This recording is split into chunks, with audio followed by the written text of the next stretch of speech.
Hello, What's going how on, are you? Sam? Hey, Welcome to the Sam. show. This is Mark Norman. How you doing? Jim Norton. How you doing? How are I'm you? Sam Roberts. Nice to meet you. Yes. Pleasure. You're obviously promoting a Unabomber Serious. series, yeah. I guess you did a lot of research into he's kind of a fascinating guy. Yeah, well, I played a guy that actually kind of go to catch him.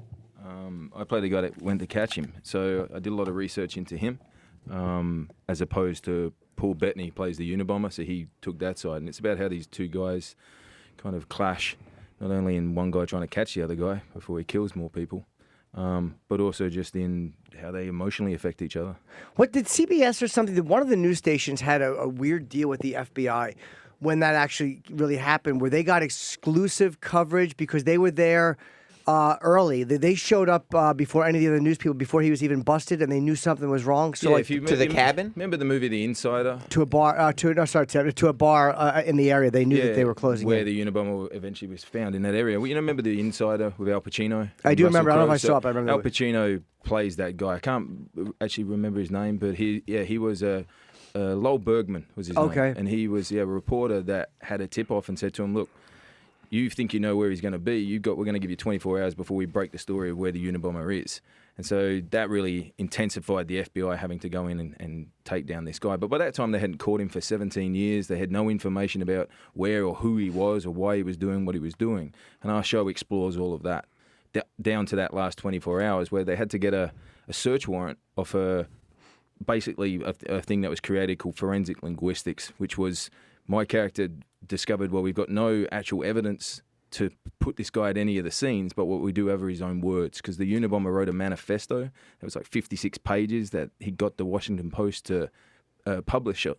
And in that, he described why his reasonings for doing it. And this guy, the guy I play, a guy called Jim Fitzgerald, took all those words and managed to figure out who the hell this guy was just off words and axioms and spelling and variant spellings. Didn't someone in his Crazy. family recognize it too? Like his brother or somebody recognized, like an arrogant ass like that. Like if you let him just talk, he's going to say something that people who know him recognize. I think somebody in his family that recognized was the thing. Everyone believes, his brother turned him in, which in a way is true. But his brother only turned him in because he recognized, because they published the Washington Post, my character was the one that said to do that, because he said, look, someone's going to read the spelling and realize that the tone of the spelling and the tone of the way they speak, because we all speak our own certain ways and have their own kind of linguistic fingerprint when we talk. Mm-hmm. So someone would recognize that. But to actually publish something that some madman that's bombing all these planes and bombing all these people to do that is kind of ballsy as well. Yeah. Because that promotes other crazies to say, well, we're going to blow up more people till you promote our rants. Wasn't that the word where manifesto came from? I don't remember ever hearing about a manifesto until I'm sure it existed, but that's where it kind of went into the lexicon. Into the zeitgeist, I think. Yeah. Yeah, and it got popularized.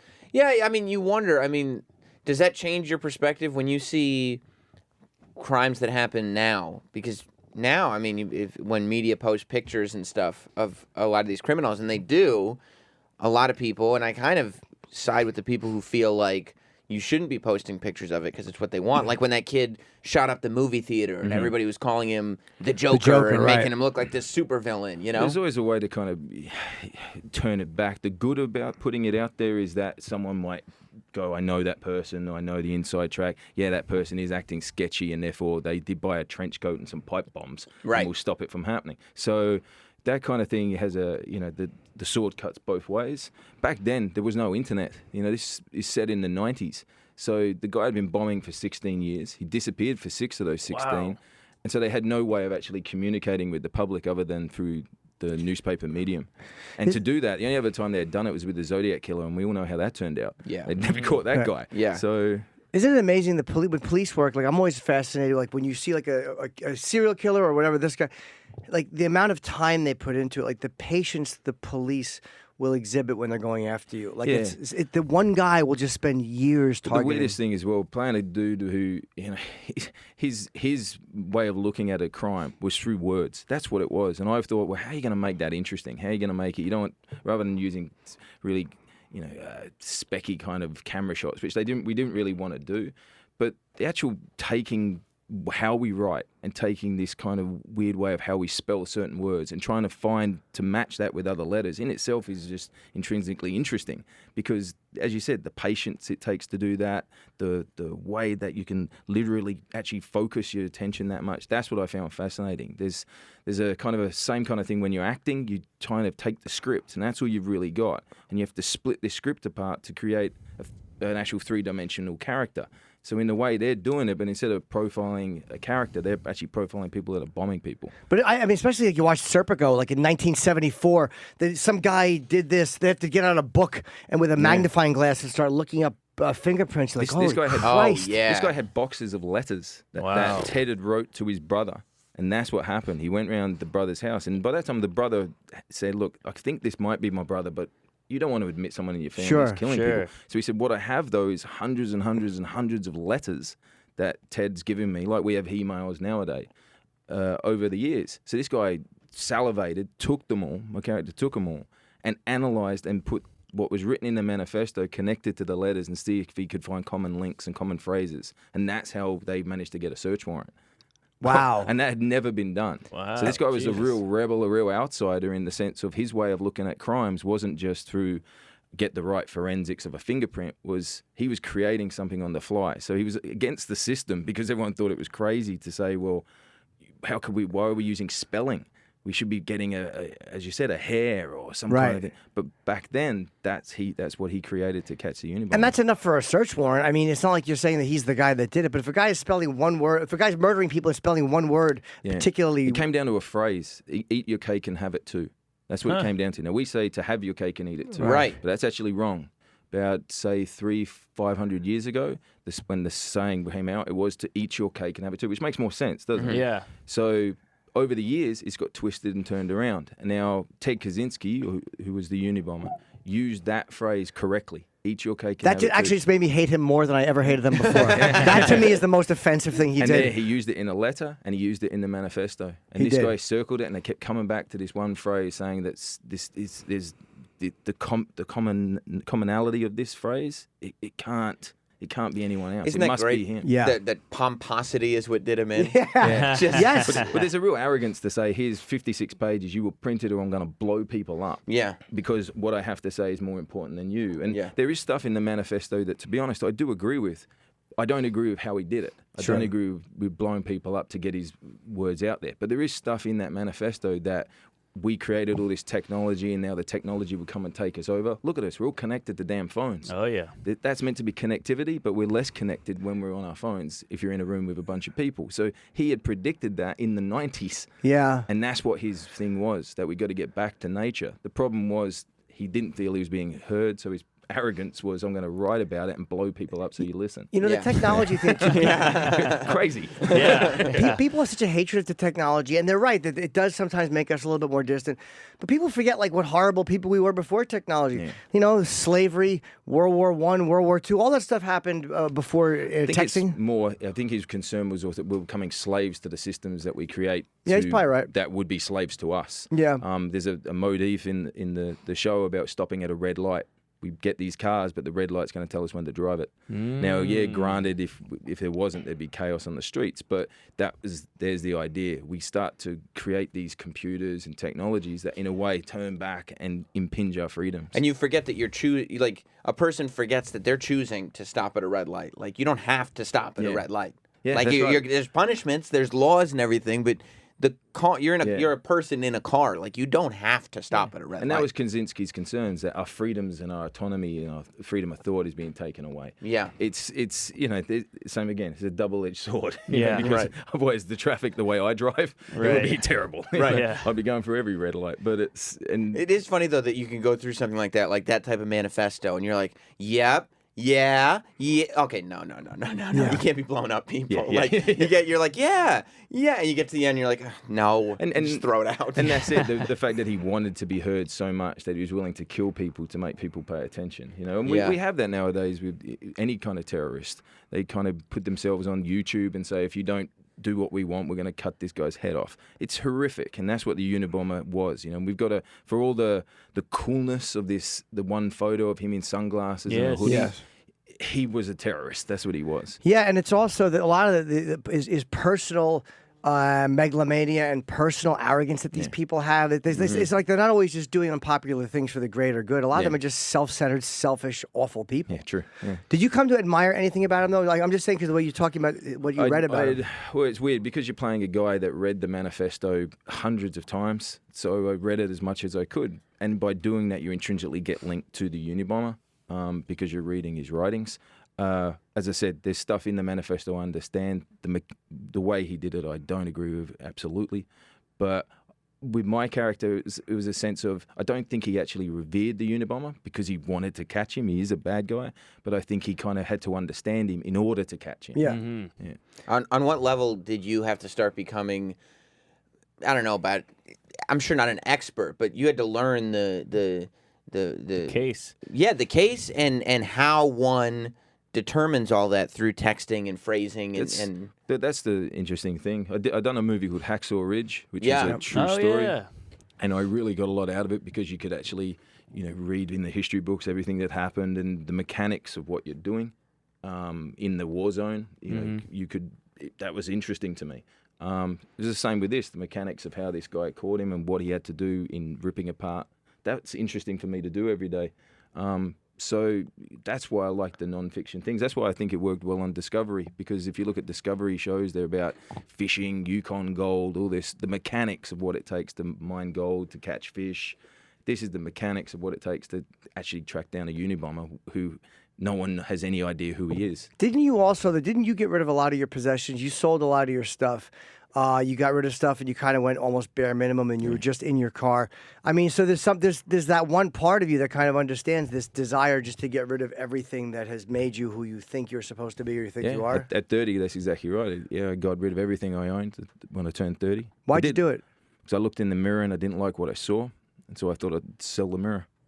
Really? And everything else. Yeah. And you said it. I looked around and thought, well, I'm defined by this. And I wasn't who I felt I wanted to be. what didn't you like? What it was. A handsome guy. Yeah, right? Not back then. But thank you very much. Yeah. No, it was more, we are defined by our possessions in a weird way. We're defined by the car we drive, the clothes you wear. And there was something about it that felt a bit off. I can't put it into words. If I could, it would have made more sense. Were you obsessed with the things?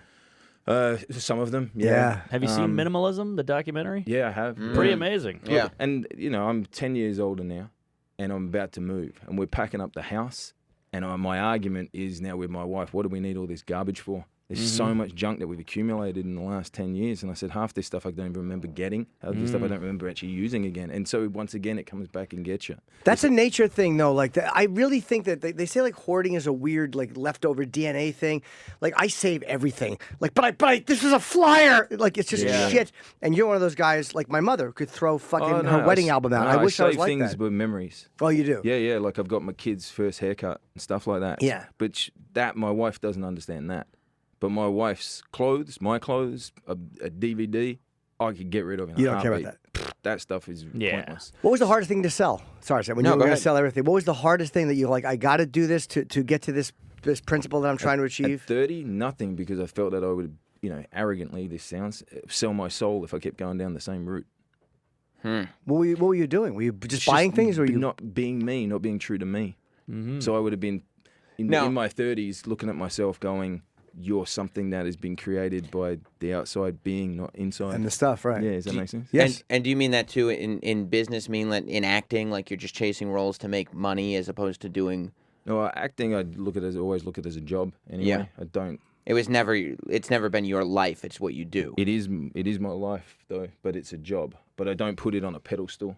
Gotcha. I don't. Yeah, I think that's how So it grounds it. Is it difficult to wrestle with this sort of like inner minimalist that you are, and also be the star of like the biggest movie of all time Yeah, it's a huge wrestle. monetarily? My favorite is when Like, you that's go, crazy. you go to these crazy things, right? And they say, come into this hotel room, you can have a pick of anything you want, clothes, watches, just because you did a fancy movie. That's Right. hilarious. That's a bunch of bunk them to me, man. You won't take the stuff?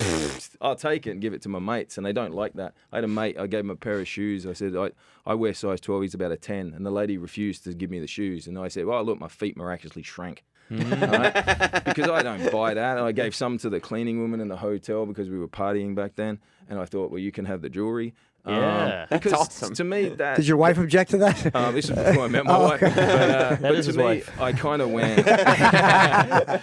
But to me, they don't give it to you when you need it. It's like Right. I needed a car way back. As soon as you do a movie and you can afford a car, all these idiots come out the woodwork and go, hey, do you want a new Audi? I don't buy Right. that junk, man. Give it to a struggling actor who needs to Yeah. get the car to Right. go to the audition to get the job to have a career and a life. Right. Well, but they just want a photo of you in Of the course car they do. wearing the Yeah. shoes. So do I struggle with it every Right. damn day, man? Yeah. But that's still an amazing way to live, though. That's a great way to live, to not be obsessed with the material stuff, because you really don't realize how much you think of it or how much it means to you until you you're threatened with not having it. And you're like, fuck, I'm not going to get this thing that I'm entitled to. And That's human nature. You see people at a concert and a guy's got a T-shirt gun, and people are fighting for this stupid Yeah. T-shirt they'll never wear. It's not your size. Right. You don't like you don't even know what's on it. And they're tackling each other for it. yeah. Man. But do you ever get into a free shit room and be like, I don't buy into this. I really want that. No, now I don't go in them. You won't. Smart.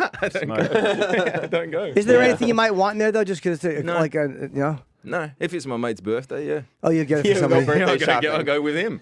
So what makes you- something out, man? What makes you feel really good? great. Like, obviously, your family, your kids. Yeah. But, like, what can you buy that you go, like, this is something I It's just... my kids, man. That's it. Just give it to my kids. Yeah. Right. So will you go into a free shit room if it's like all kids stuff? I'll let my kid go in the free. Right. Like Yeah. yeah. I know now you're teaching him about materials. Yeah, well, he's a kid. You know. Yeah. He also learns about the forest and runs around in the stream and the sand. All you know. right. Did you have money when you were growing up? No, not really. Oh, Well, okay. we were a normal family. But just average middle class? Yeah. Okay, so you didn't grow up poor and you didn't grow up with No, my everything. dad worked in a power plant, and my mum cleaned houses and was a housewife, so it was ordinary. Okay, so you worked for what you had. Did your dad really like send you across country when you were a kid and have you work your way back? Yeah, when I was 17. What? Jesus Christ. Sent me to the... Well, I didn't know what I wanted to do in my life, so he said, well, why don't you go to the other side of the country and figure it out? And so I got off the plane. I think Dad gave me what he had in his wallet. It was like a couple of $100, and then that was it. Get off the plane, got a job, and then let's go.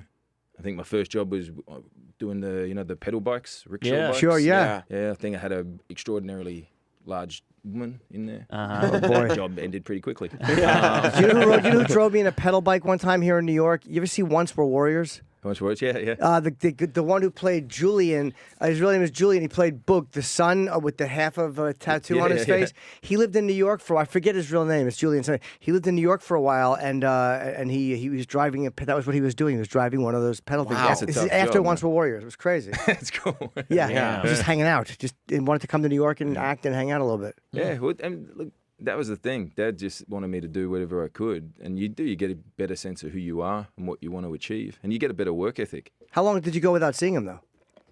Year, and then I made my way back, and then I said, right now I'm going to go the other way, and went the other way around. Didn't by make you. myself. I would be so scared to do that. I guess it makes you braver and more self-sufficient. Yeah, I think that's the point. Right. But it's dangerous. Anywhere's dangerous, man. You get hit by a bus crossing the street. Probably That's- wouldn't. We didn't look at it that way. It was Yeah. just, you're 17, you're bulletproof. And it You probably- actually want to be away. You want to be experiencing things. And, I don't know, like I would do that. I would do it to my kid. I You would would. say, go for it. Yeah. My sister was even crazier. My sister got to 17 and said, I want to do what Sam did. And because I got sent to the tropical part of Australia, she thought, I'll go there and go on the beach. My mum and dad sent her to England in the middle of winter. Wow. I said, good luck. So she did it the hard way. Yeah. Now, was there Airbnb and stuff like that when she went, or Nah, no? man. Oh. Yeah, backpackers and stuff like that. That's what I remember. Wow, that's I can't comprehend that. That's I really admire that. Like going I and need my figuring it out. comforts. I need my shit. I need to know where I'm going, and just to be thrown. You need this trip. Yeah. I probably would be do. good for you, I yeah. probably do. I'm not doing it, but you're probably right. I do Yeah. need it. And to sell some of them, I don't have a lot of material things, just like stupid things that mean something to me. Yeah. But they just clog up space. They don't do anything for Yeah. you. As we were But just the talking- memories are good though, and the Yeah. older you get, the more your memory goes into Swiss cheese anyway. So It really you- does start to suck, doesn't it? Like literally, I'm just dropping out mid-sentence now. I've turned 40, man. I'm about to turn 41, and my memory's not as what it not what it used to Oh, be. yeah, It's kind of very. weird. Yeah, Yeah, you start to notice it you do. fading with names, and then I'm like, well, do I just have too much information, And or you've used up all the RAM. yeah, and it's just starting Yeah. to bleed out the other side, or is it worthless information? Is it the phone that's fucking us up? Because you're always texting, you don't need to remember anybody's number, you don't Right. need to remember Yeah, anything, yeah. you can just talk from Sirius. So maybe it's I mean, not it's that. also the amount of shit that goes on. Like, the longer you live, the more stuff there is. When you're a kid, you remember everything because you've got, 10, 15 years Well, it was to interesting. reflect on. If you look at this Unabomber case, they found Ted Kaczynski in a cabin in the middle of Montana, and he'd done that. He dropped off the grid, and in the cabin, that we replicated the cabin exactly as it was in our show, and there's stuff in there.